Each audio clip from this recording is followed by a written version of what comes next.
بسم الله الرحمن الرحيم.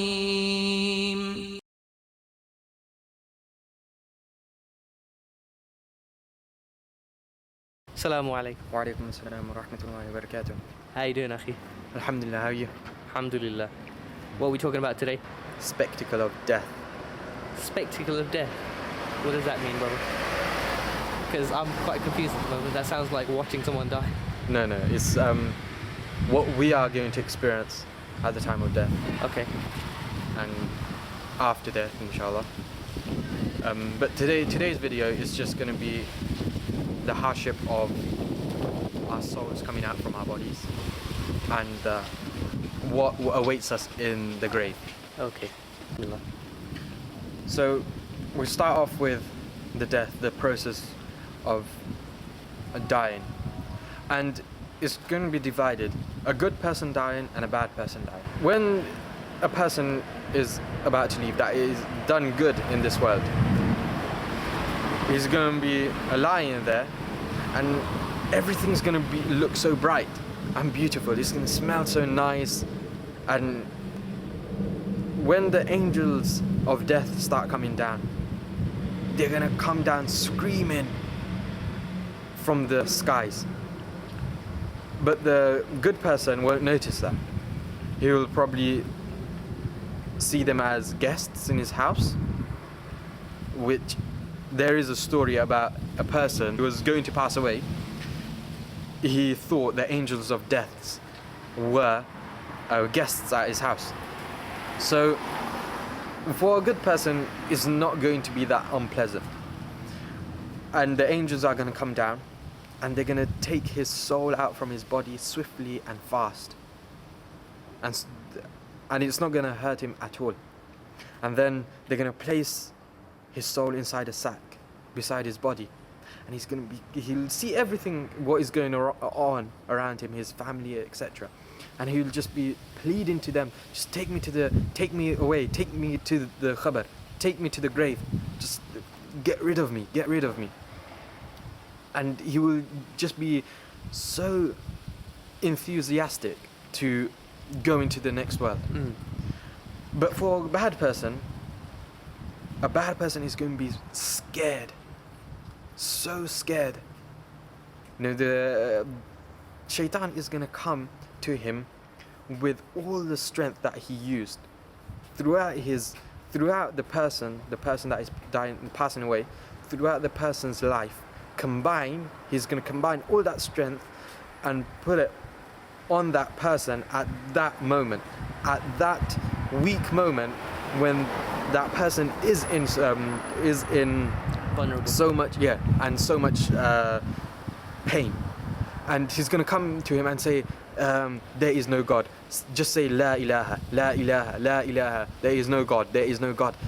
And then the person will be like, they'll be confused. And then shaitan is going to come in the form of a person that has passed away before that person and say, if it's the father or the mother, son, I've been there. There is no God. There is no God. Say la ilaha, la ilaha. And obviously for a good person, if he had taqwa, if he prayed and etc., his iman, his faith, which is inside him, inside his heart, which he is a bit unaware of, will speak out and he will protect him, and he will not renounce his faith. Basically, the heart that he trained through dhikr and through salah, through good deeds, inshallah. Inshallah, yeah. That will speak out and help him at that time. But for the bad person, even despite being a Muslim throughout his whole life, being born a Muslim, living as a Muslim, having Muslim friends, family, etc., he might still renounce Islam. So there itself is going to be a massive fitna before dying, before passing away. A big trial. A massive trial. And fitna means trial. That's how you said it. And then the angels, they're going to come down screaming, and he's going to be so scared. And then they're going to put a fork inside him, them tridents, one of them, and stab him and twist the fork and twist and slowly and painfully take his soul out. And he's going to be in so much pain. And then they're going to leave in a sack beside the body. Oh, and also, when the soul comes out of someone who's a sinner or a bad person, isn't it going to try and stay inside the body, Yeah. and it's going to like pull at his flesh, and Yeah, it's going to be like painful. It like- wouldn't want to go. the hadith, isn't it? It's going to be like taking a thorn out of a wet piece of wool. I'm not sure of that. So imagine a thorn inside a Yeah. wet piece of wool. If you pull that out, it's going to rip the wool Yeah, apart. Yeah. Because the soul's going to be scared of leaving. Yeah, yeah. Even after it's come out, it's going to be begging to his family, his relatives, don't take me away, please don't take me away, stay with me, stay with me. And then they're going to go and bury the body. And when they bury the body, the good person is going to be so happy, but the bad person, don't leave me, please don't leave me. And the family will put the mud over them and go. And there will be nothing in the grave with him. No relatives, no wealth, nothing. You can't take any of that to you just with you. his deeds. Yeah. Just what he attained through doing good or bad in this world. And then for the bad person, the grave is going to say, you are the person that I hated the most on the face of this earth. And now you have come into me, I will show you who I am. And for the good person, it will say, you are the most beloved of mine that walked on the face of this earth. And when you've come inside me, and now I will entertain you. And then Munkar and Nakir will come down. The angels. The angels that would question you in the grave. And one is going to be really ugly, really scary and ugly. One is going to be really good looking. And they're going to ask the three famous questions. What are they? What is your Lord? What is your Lord? What is your religion? What is your religion? What is your prophet? What is your prophet? Or who is your Lord? Who Who is- is your religion? Who is yeah. your prophet? Yeah. And at that time, you're going to be so scared, be it good or be it bad, scared of the angel that looks ugly, that you're going to sit up in the grave.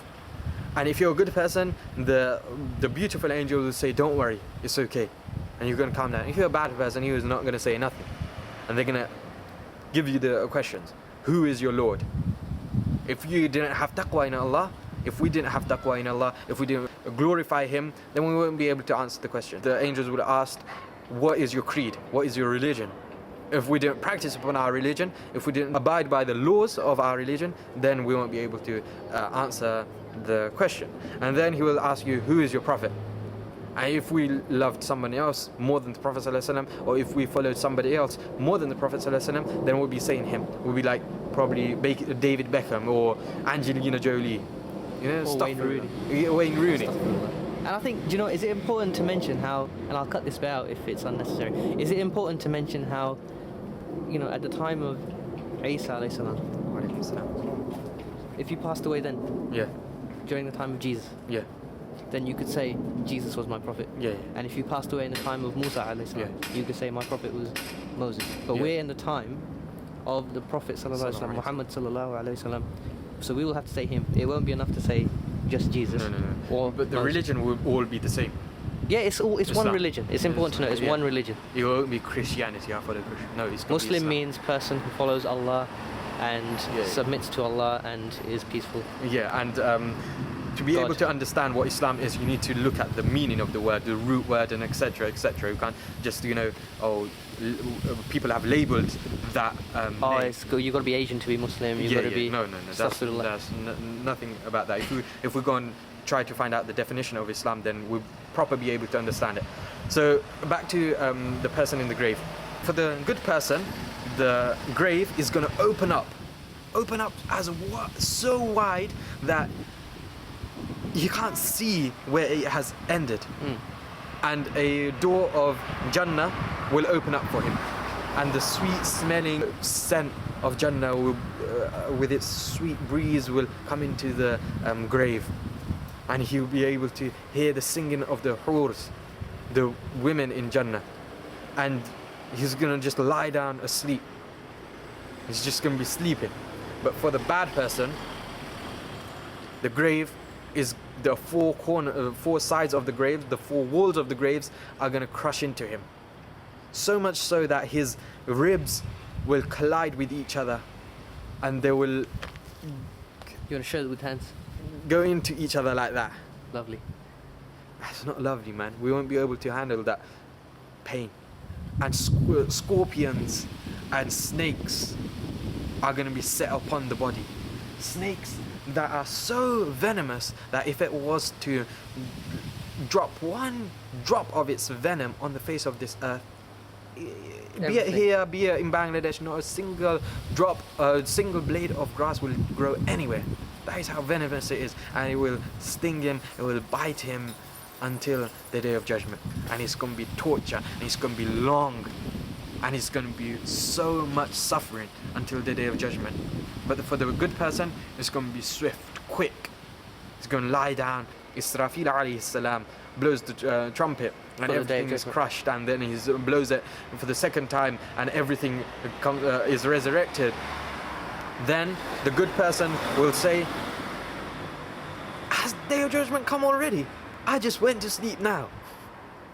Subhanallah. And decades, millions of years will have passed, yet he has not recognized, he has not realized that many days has passed. He will think that he just slept and he woke up. But for the bad person, he will fear even more. He will be fearful of what's going to happen to him now. That judgment day has arrived. And now he's scared. Does he have to face this punishment, or this punishment more worse than this punishment for eternity?